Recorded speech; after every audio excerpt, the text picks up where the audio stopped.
Welcome to another episode of Current Affairs MCQ. Let's begin with the previous day's question. Consider the following statements. Platelet activation during clotting is triggered by physiological agents like collagen and thrombin. 2. Excess reactive oxygen species contribute to abnormal blood clotting in conditions like COVID-19. 3. Nanoenzymes are synthetic nanomaterials that function like antioxidant enzymes and help prevent ROS-induced platelet overactivation. Which of the statements given above are correct? A. 1 and 2 only. B. 2 and 3 only. C. 1 and 3 only. D. 1, 2 and 3. The correct answer is option D. Collagen and thrombin are key physiological agonists that initiate platelet aggregation at sites of blood vessel injury, playing a crucial role in hemostasis, that is, normal clotting. Hence, statement 1 is correct. Elevated reactive oxygen species levels due to oxidative stress in diseases like COVID-19 can lead to excessive platelet activation, resulting in abnormal or dangerous clot formation. Hence, statement 2 is correct. Nanoenzymes are synthetic nanomaterials that mimic natural antioxidant enzymes, for example, glutathione peroxidase, neutralize ROS and help regulate platelet activity, thereby preventing oxidative stress-induced clotting. Hence, statement 3 is correct. Hence, option D is the correct answer. Moving on to the first question. Which of the following countries share borders with Nigeria? 1. Niger. 2. Chad. 3. Cameroon. 4. Benin. Select the correct answer using the code given below. A. 1 and 4 only. B. 2 and 3 only. C. 4 only. D. 1, 2, 3 and 4. The correct answer is option D. Nigeria, also known as Giant of Africa, is a country in West Africa that shares borders with Niger, Chad, Cameroon, Benin and the Gulf of Guinea. It has the largest population in Africa and the sixth largest in the world, in addition to being the fourth largest economy in Africa. It gained independence from Britain in 1960 with Abuja as its capital. The country features Cameroonian highlands and is rich in natural resources, especially petroleum and natural gas. Hence, option D is the correct answer. Question 2. Consider the following statements. 1. It is a semi-aquatic carnivorous mammal. 2. It is a keystone species in river ecosystems. 3. It is classified in Schedule 2 of the Wildlife Protection Act 1972. 4. It is mostly active at night, builds dens near water, and lives mostly solitary, though mothers are sometimes seen with their cubs. Which of the following species best matches with the above description? A. Eurasian otter. B. Crocodile. C. Beaver. D. Fishing cat. The correct answer is option A. Eurasian otter is a semi-aquatic carnivorous mammal native to Eurasia. It is a keystone species in river ecosystems as its presence is an indicator of clean water and healthy aquatic biodiversity. Other species in India include smooth-coated otter and small clawed otter. It mainly feeds on fish, crustaceans and amphibians and occasionally eats reptiles, birds, insects, eggs and worms. It is found in Himalayas, Northeast India and Western Ghats. It prefers clean freshwater ecosystems such as rivers, lakes, streams and wetland and is also found in coastal areas. It is mostly active at night, builds dens near water and mostly lives solitary, though mothers are sometimes seen with their cubs. It is classified as Schedule 2 under the Wildlife Protection Act 1972 and is considered near threatened by the IUCN. Hence, option A is the correct answer. Question 3. With reference to Strait of Hormuz, consider the following statements. 1. It is a narrow waterway connecting the Persian Gulf to the Gulf of Oman. 2. Iran lies to its north while the United Arab Emirates and Musandam, part of Oman, lies to its south. Which of the statements given above is or are correct? A. 1 only. B. 2 only. C. Both 1 and 2. D. Neither 1 nor 2. The correct answer is option C. The Strait of Hormuz is a strategic choke point that connects the Persian Gulf to the Gulf of Oman and further to the Arabian Sea. Hence, statement 1 is correct. It is one of the world's most important oil transit choke points with a significant portion of global petroleum passing through it. Iran borders the northern side of the Strait of Hormuz. On the southern side, the United Arab Emirates and the Musandam Peninsula, which is an exclave of Oman, are located. Hence, statement 2 is correct. Hence, option C is the correct answer. Question 4. Consider the following statements. 1. Global Forest Watch, developed by the United Nations, is an open source platform that monitors and tracks changes in forests worldwide. 2. India experienced the world's highest forest loss between 2015 and 2020. Which of the above statements is or are correct? A. 1 only. B. 2 only. C. Both 1 and 2. D. Neither 1 nor 2. The correct answer is option D. The Global Forest Watch, an open source platform that monitors and tracks changes in forests worldwide, developed by the US-based research organization World Resources Institute, has released data highlighting India's deforestation and forest degradation trends from 2001 to 2024. Hence, statement 1 is not correct. According to the WRI report on India's forests globally, India ranked second in deforestation 2015 to 2020, losing 668,000 hectares per year. Hence, statement 2 is not correct. Between 2001 and 2024, India lost 2.31 million hectares of tree cover, a 7.1% decline since 2000, causing 1.29 gigatons of CO2 emissions. In 2024 alone, India lost 150,000 hectares of natural forest, resulting in approximately 68 million tons of CO2 emissions. Primary forest loss increased from 17,700 hectares in 2023 to 18,200 hectares in 2024. Hence, option D is the correct answer. Question 5. Consider the following statements regarding the International Civil Aviation Organization. 1. The ICAO, established under the Chicago Convention of 1944, sets global standards for civil aviation, including airspace sovereignty and aviation safety. 2. India is a signatory of Chicago Convention 1944, which recognizes that every state has complete and exclusive sovereignty over the airspace above its territory. Which of the above statements is or are correct? A. 1 only. B. 2 only. C. Both 1 and 2. D. Neither 1 nor 2.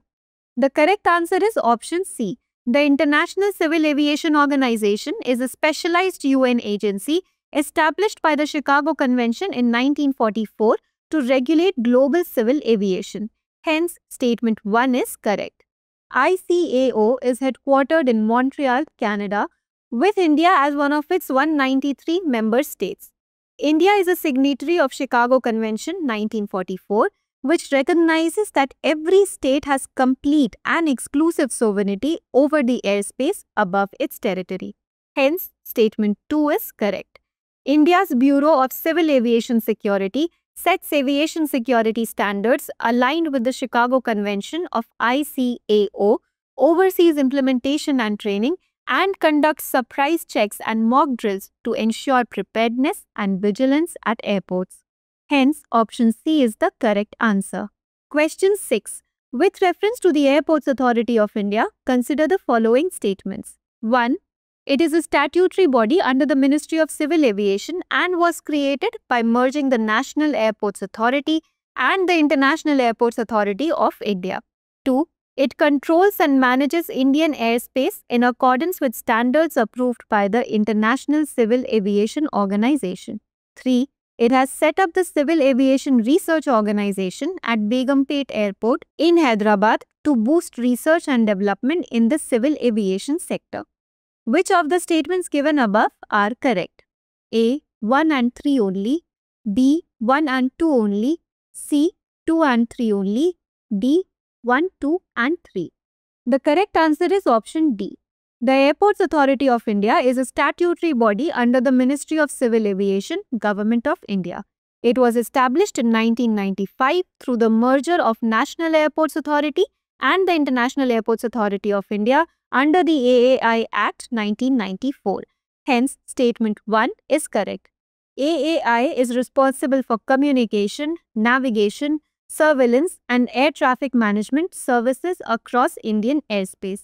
These operations are conducted in compliance with the International Civil Aviation Organization standards, which ensure global safety and interoperability in civil aviation. Hence, statement 2 is correct. AAI has established the Civil Aviation Research Organization at Begumpeta Airport, Hyderabad, to upgrade and enhance the research and development activities in the civil aviation sector. Hence, statement 3 is correct. Hence, option D is the correct answer. Question 7. The Rising Lion operation recently seen in news was launched by which of the following countries? A. Israel, B. Iran, C. Saudi Arabia, D. United States. The correct answer is option A.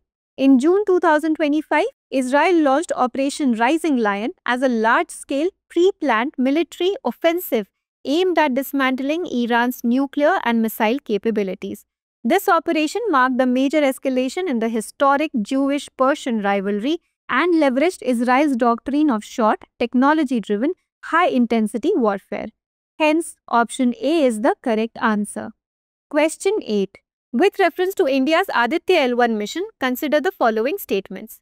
1. It is India's first solar mission designed to continuously observe the sun's chromosphere and corona. 2. All payloads on Aditya L1 are developed exclusively by the Indian Institute of Astrophysics. Which statements given above is or are correct? A. 1 only, B. 2 only, C. Both 1 and 2, D. Neither 1 nor 2. The correct answer is option A. Aditya L1 is India's first space-based solar observatory launched by ISRO on 2nd September 2023. The mission is designed to study the chromosphere and corona, the outer layers of sun's atmosphere, and aims to understand phenomena like coronal heating, solar flares, and coronal mass ejections. Hence, statement 1 is correct. It is placed in a halo orbit around the Sun-Earth Lagrange point 1, about 1.5 million kilometers from Earth, which allows continuous observation of the Sun without any eclipses or occultation. The payloads were developed by different Indian scientific laboratories, including the Indian Institute of Astrophysics, the Inter-University Centre for Astronomy and Astrophysics, and DESRO. Hence, statement 2 is not correct. Other public sector institutions such as 4 Kerala-based public sector undertakings, Keltron, Steel and Industries Forging Limited, Travancore Coaching Chemicals, and Kerala Automobiles Limited also contributed to the Aditya L1 mission. Hence, option A is the correct answer. Question 9. With reference to Consumer Price Index, consider the following statements. 1. It is compiled by the National Statistical Office under the Ministry of Statistics and Program Implementation with 2012 as its base year. 2. The CPI basket is frequently updated with the same base year to capture real-time consumption pattern shifts. 3. It was originally designed to track cost of living changes for workers to adjust their wages with price movements. Which of the statements given above is or are correct? A. 1 and 3 only, B. 2 only, C. 2 and 3 only, D. 1, 2 and 3. The correct answer is option A. The Consumer Price Index is a key economic indicator that measures changes in the overall level of retail prices over time. In India, the CPI is prepared by the National Statistical Office under the Ministry of Statistics and Program Implementation and is currently calculated using the base year 2012. Hence, statement 1 is correct. Consumer Price Index reflects how much households need to spend on a fixed basket of goods and services they typically consume, such as food, clothing, housing, and fuel. Updates to the baskets typically occur when the base year is revised, which happens periodically to reflect changes in consumption patterns. Real-time updates are not feasible due to the complexity and scale of data collection. Hence, statement 2 is not correct. Originally, the CPI was designed to track cost of living changes for workers so that their wages could be adjusted according to the price movements. Hence, statement 3 is correct. Hence, option A is the correct answer. Question 10. Consider the following pairs. We have passages and their connected regions. 1. Red Sea connects the Mediterranean Sea with the Indian Ocean. 2. Panama Canal connects the Atlantic Ocean and the Pacific Ocean. 3. Strait of Hormuz connects the Red Sea and the Gulf of Aden. How many of the pairs given above are correctly matched? A. Only 1. B. Only 2. C. All 3. D. None. The correct answer is option B. The Red Sea, stretching nearly 2,000 kilometers, connect the Mediterranean Sea to Indian Ocean through the narrow Suez Canal. Hence, pair 1 is correctly matched. Before the canal was built, ships had to sail around South Africa's Cape of Good Hope to travel between Europe and Asia. The Panama Canal links the Atlantic and Pacific Oceans together through narrow Isthmus of Panama. Hence, pair 2 is correctly matched. Alongside the Suez Canal, it is among the world's most strategically vital artificial waterways. For ships sailing between the US East and West coasts, it shortens the route by about 8,000 nautical miles, eliminating the hazardous voyage around the Cape Horn. The Strait of Hormuz connects the Gulf to the north with the Gulf of Oman and the Arabian Sea to the south. Hence, pair 3 is not correctly matched. Hence, option B is the correct answer. Now let us look at a practice question. Regarding the regional rural banks in India, consider the following statements. 1. They are jointly owned by the central government, state governments and sponsor banks. 2. These banks operate in every state except Goa and Sikkim. 3. With the one state, one RRB policy taking effect from 1st May 2025, the total number of RRBs will reduce to 28. Which of the statements given above are correct? A. 1 and 2 only. B. 1 and 3 only. C. 2 only. D. 1, 2 and 3. Please provide your answers in the comment section. For more informative content, like, share and subscribe, and do not forget to press the bell icon to get the notifications.